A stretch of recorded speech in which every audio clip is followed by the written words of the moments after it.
ಆಚರಿಸಲಾಗುತ್ತದೆ. ಇದು ಮಹಿಳೆಯರ ಸಾಧನೆಗಳನ್ನು ಗೌರವಿಸುವುದು ಮತ್ತು ಮಹಿಳೆಯರ ಹಕ್ಕುಗಳ ಸಮಾನತೆಯ ಸಬಲೀಕರಣ ಮಹತ್ವವನ್ನು ನೆನಪಿಸುವ ದಿನವಾಗಿದೆ. ಮಹಿಳಾ ಹಕ್ಕುಗಳಿಗಾಗಿ ನಡೆದ ಚಳವಳಿಗಳಿಂದ ಈ ದಿನಾಚರಣೆ ಆರಂಭವಾಯಿತು.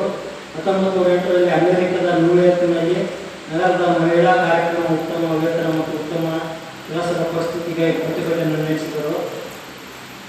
ನಂತರ 1910ರಲ್ಲಿ ಅವರು ಮಹಿಳೆಯರಿಗಾಗಿ ವಿಶೇಷ ದಿನವನ್ನು ಆಚರಿಸುತ್ತಾ ಪ್ರಸ್ತುತಪಡಿಸಿದರು.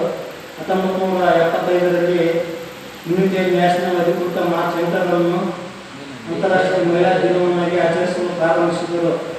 ಉದ್ದೇಶ ಮಹಿಳೆಯರ ಸಮಾನ ಹಕ್ಕುಗಳ ಬಗ್ಗೆ ಜಾಗೃತಿ ಮೂಡಿಸುವುದು, ಮಹಿಳೆಯರ ಸಾಧನೆಗೆ ಗೌರವಿಸುವುದು, ಲಿಂಗ ಸಮಾನತೆ ಸಾಧಿಸುವುದು, ಮಹಿಳೆಯರ ಶಿಕ್ಷಣ, ಆರೋಗ್ಯ ಮತ್ತು ಸೌಲಭ್ಯವನ್ನು ಉತ್ತೇಜಿಸುವುದು, ಸಮಾಜದಲ್ಲಿ ಅಭಿವೃದ್ಧಿಯ ಮಹಿಳೆಯರ ಪಾತ್ರವನ್ನು ಗುರುತಿಸುವುದು, ಮಹಿಳೆಯರ ಎದುರಿಸುವ ಸಮಸ್ಯೆಗಳನ್ನು ಸವಾಲುಗಳ ಬಗ್ಗೆ ಚರ್ಚೆ ನಡೆಯುತ್ತದೆ. ವಿಶ್ವದ ಹಲವಾರು ಕಾರ್ಯಕ್ರಮಗಳು, ಸಭೆಗಳು ಮತ್ತು ಸಮ್ಮೇಳನಗಳು ನಡೆಯುತ್ತವೆ. ಭಾರತದಲ್ಲಿ ಯಾವ ರೀತಿ ಅಂತಂದರೆ ಭಾರತದಲ್ಲಿ ಶಾಲೆಗಳು, ಕಾಲೇಜುಗಳು ಮತ್ತು ವಿವಿಧ ಸಂಸ್ಥೆಗಳು ಮಹಿಳಾ ದಿನಾಚರಣೆ ಆಚರಿಸಲಾಗುತ್ತದೆ.